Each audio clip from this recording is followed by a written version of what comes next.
मेरा सबको तहे दिल से प्रणाम। राधे राधे। बहनों, मैं श्री श्री 1008 श्री उड़िया बाबा जी महाराज की जीवन परिचय, उनके जीवन की पूरी कहानी सुनाने जा रही हूँ, क्रम से, क्योंकि जब आगे हमसे पढ़ा नहीं जाएगा तब हमें ही सुननी है, हमको ही आनंद लेना है।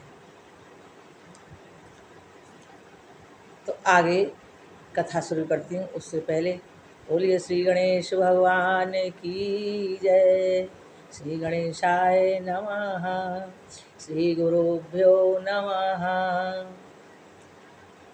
श्री सरस्वत्यै नमः। श्री श्री माता जी महाराज की जय। कल हमने श्री गुरु जी महाराज का जीवन परिचय सुनाया था। अब उनके जीवन में पर दुख निवारण का प्रयत्न। आगे कथा आती है कि गुरु जी महाराज बहुत ही नरम दिल थे, बहुत उदार थे, बहुत दयालु थे। आर्तत्राण जी गुरु जी का नाम था। आर्तत्राण, आर्त माने दुखी और त्राण माने दुख दूर करने वाले, यानी आर्तत्राण यथा नाम तथा गुण थे। आरंभ से ही इनका हृदय बहुत कोमल था। अपनी आयु में आपने शायद ही कभी किसी पर क्रोध किया होगा। कभी कभी तो दूसरों को क्रोध करते देखकर आपके चित्त पर इतना आघात लगा है कि आप घंटों मूर्छित रहे हैं। आप अध्ययन समाप्त करके घर लौटे तो सभी को बड़ी प्रसन्नता हुई। आप भी अपनी पैतृक वृत्ति करने लगे। इस प्रकार जब कुछ समय निकल गया तो एक बार उस देश में बड़ा भयंकर दुर्भिक्ष पड़ा। इस अवस्था में लोगों को भूख से मरते और इधर उधर भटकते देखकर आपका मन बहुत दुखी हो गया और आप उनके दुख दूर करने का उपाय सोचने लगे। अपने पास इतना द्रव्य तो था नहीं कि जो सभी की दुर्विभुक्षाग्नि को शांत कर सकें। अतः आपने कोई ऐसा अनुष्ठान करने का निश्चय किया जिससे द्रौपदी की बटलोई के समान कोई पात्र या कोई रसायन या कोई धन प्राप्त हो सके। द्रौपदी की बटलोई के बारे में तो सभी लोग जानते हैं कि वनवास के समय सूर्यदेव ने प्रसन्न होकर द्रौपदी को एक बटलोई दी थी। उसमें जब तक भोजन समाप्त नहीं होता था, जब तक सबको परोसने के बाद, सबको खिलाने के बाद में सबसे पीछे द्रौपदी भोजन करती थी, तभी वह उसका भोजन समाप्त होता था। ऐसी बटलोई तो कोई थी नहीं। ऐसा सोचकर श्री गुरु जी महाराज सोचने लगे। सोचते सोचते अंत में चैत्र शुक्ल पंचमी से 1951 की रात्रि आई। उस समय आप किसी से बिना कुछ कहे धोती, लोटा और 11 रुपये लेकर आर्त रक्षण के लिए साधन के शोध में घर से निकल पड़े। मंत्र सिद्धि के लिए आपको कामाक्षा देवी गुवाहाटी सबसे अच्छा स्थान जान पड़ा। अतः कुछ दिन कलकत्ता और ग्वालंदा में ठहरकर आप गुवाहाटी पहुंच गए। अब आपके पास केवल 2.5 रुपया ही बचा था। उस समय अनुष्ठान करने के लिए ही वहाँ एक बंगाली तांत्रिक भी आए हुए थे। उनसे आपका अधिक प्रेम हो गया और उनकी ही सलाह से आपने वन दुर्गा के मंत्र का अनुष्ठान आरंभ कर दिया। अनुष्ठान सुचारू रूप से चलने लगा। उसमें कुछ सफलता के चिन्ह भी प्रतीत हुए। कई बार स्वप्न में भगवती देवी का दर्शन भी हुआ। जप के समय वशिष्ठ आदि नित्य सिद्धियों के दर्शन भी होते रहे हैं। किंतु इसी समय आपके चित्त में एक ऐसा विचार आने लगा कि इस अनुष्ठान से क्या होगा। एक पात्र मिल भी गया तो क्या हम उसे सारे संसार के सभी प्राणियों का दुख दूर कर सकते हैं? यह केवल हमारी विडंबना ही है।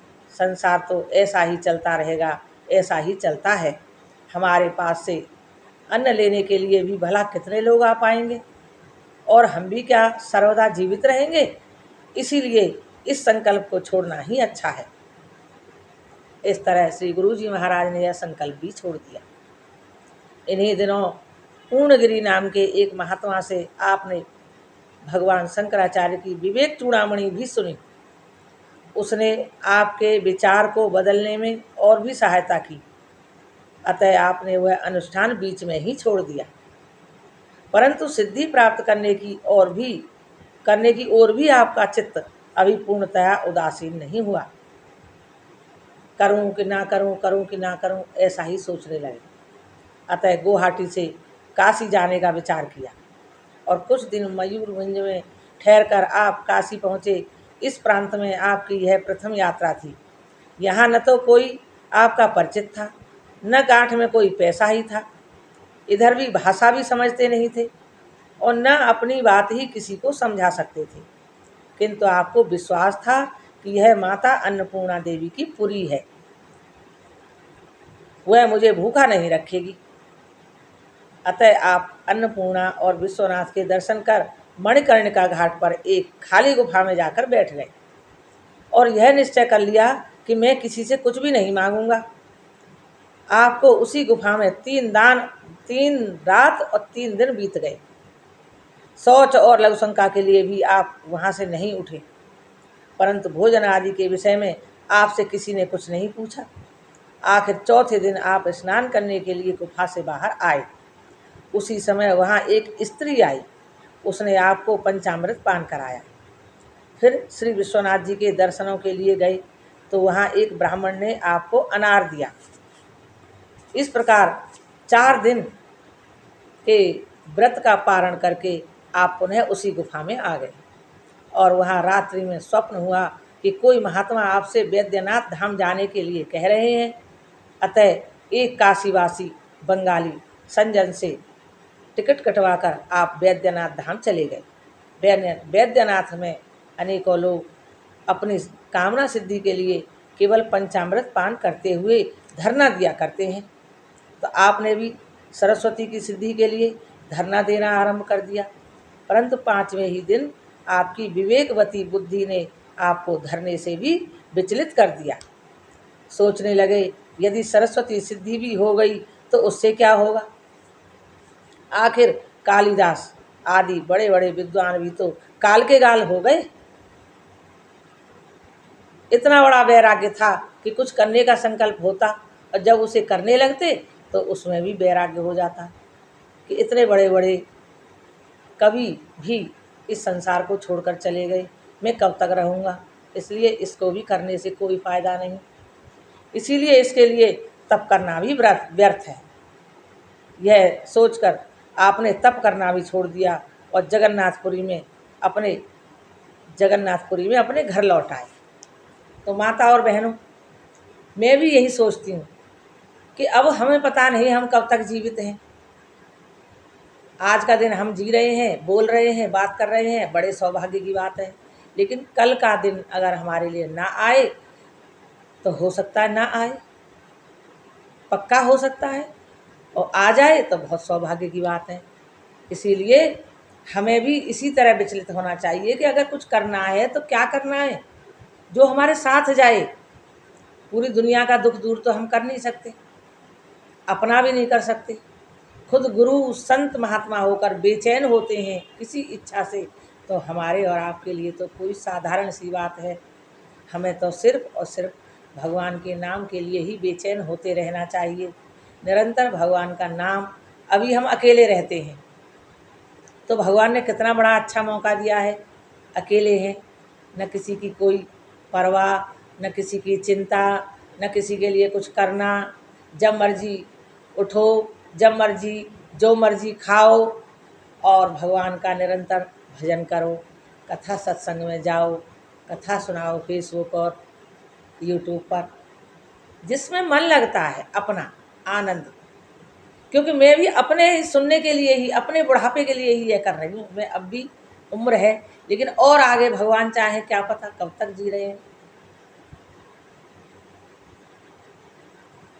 तो बहनों, हमें सुंदर जीवन बिताने के लिए हमारे पास केवल और केवल भगवान का नाम जप है। क्योंकि एक बार राम नाम लेने से कितना बड़ा पुण्य होता है, ये मैं कहानी आपको सुनाती हूँ।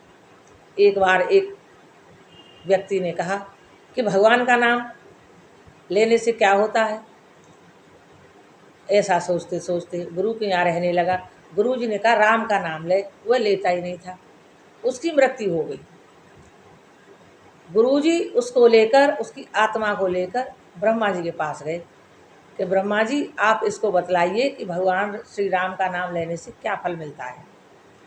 तो ब्रह्मा जी सोचने लगे कि इसका फल तो मुझे नहीं मालूम, मैं क्या बताऊं, क्योंकि इसका तो अतुल्य फल है, महान फल है, अनमोल फल है, जिसका कोई मोल नहीं है। वह कल्प वृक्ष है। तो कहने लगे कि मुझे तो नहीं मालूम, चलो शंकर भगवान के पास जाते हैं।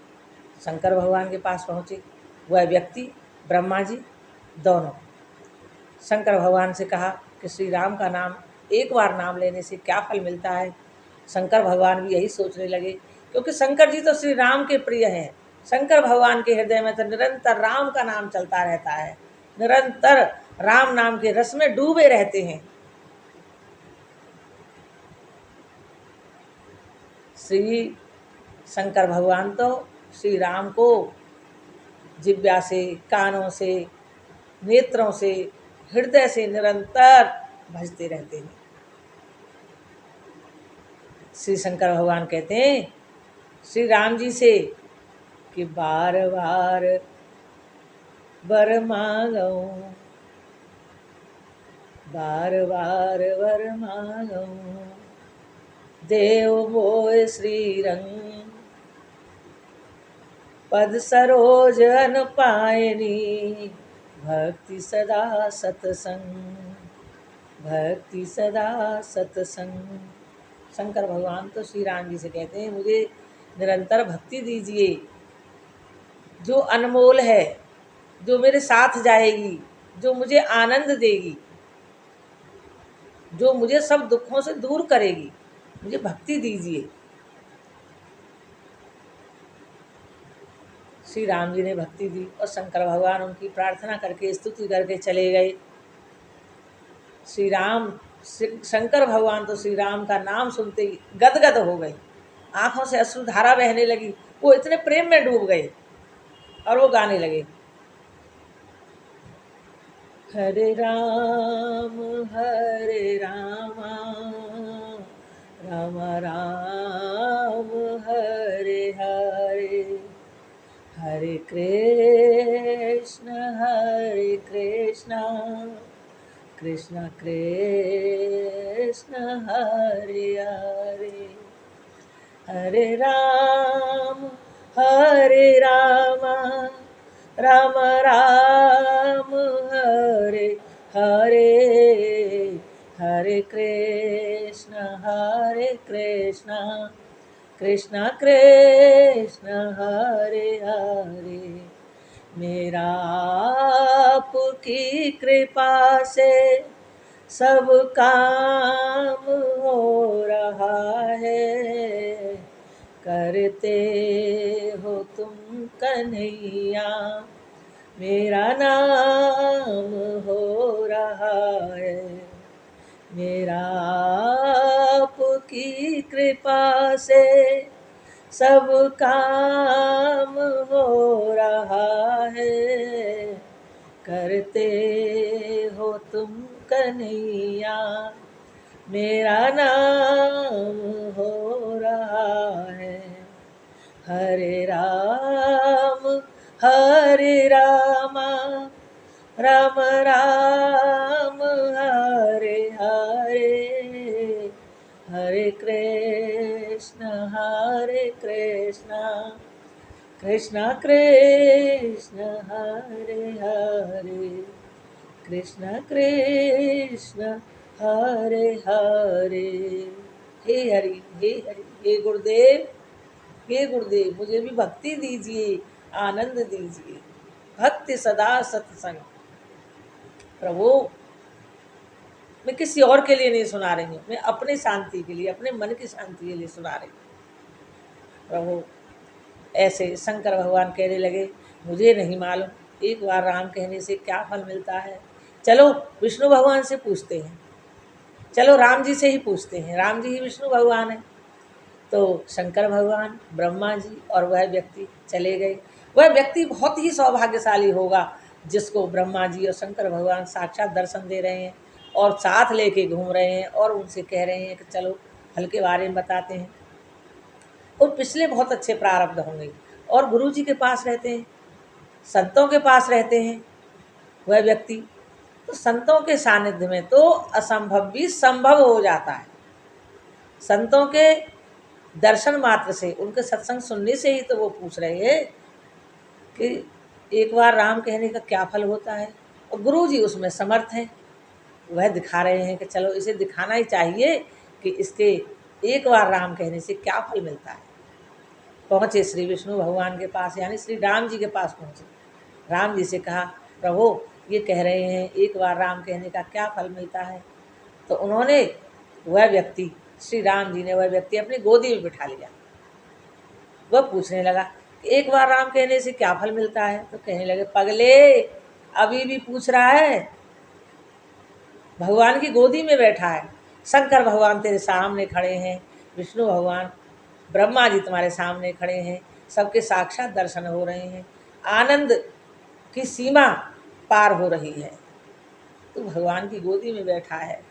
वह समझ गया, क्योंकि मूर्ख हैं हम, समझ नहीं पाते, और वह प्रभु की गोदी से उतरकर उनके चरणों में दंड की तरह लेट गया और अश्रुधारा बहने लगी, भगवान के चरणों को धोने लगा।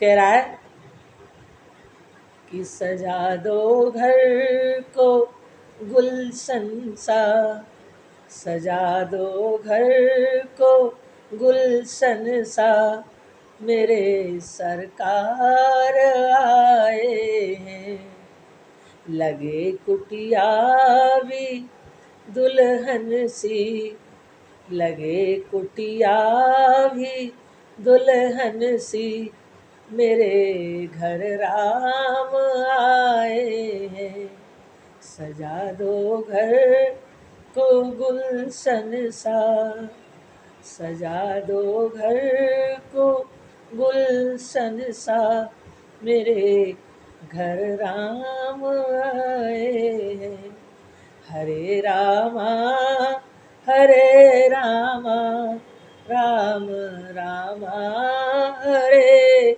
हरे, हरे कृष्णा कृष्ण कृष्णा हरे हरे, हरे रामा राम रामा हरे हरे। बोलिए श्री गुरु जी महाराज की जय, श्री हनुमान जी महाराज की जय, माता जी महाराज की जय, आज के आनंद की जय। तो आज की कथा यहीं विराम लेती है, कल प्रभु की इच्छा हुई तो कथा होगी क्रम वाइज, श्री गुरु जी महाराज के जीवन के चमत्कार और उनके जीवन में क्या क्या घटना घटी, ये सब, और उनके और भक्तों की कथाएं भी जुड़ेंगी अगर प्रभु की इच्छा हुई तो हे मेरे नाथ, ऐसी कृपा कीजिए कि मैं आपको कभी न भूलूं, और यदि भूल भी जाऊं तो आप मुझे कभी न भूलें प्रभु, ऐसी कृपा कीजिए। ओम शांति ओम शांति ओम शांति ओम।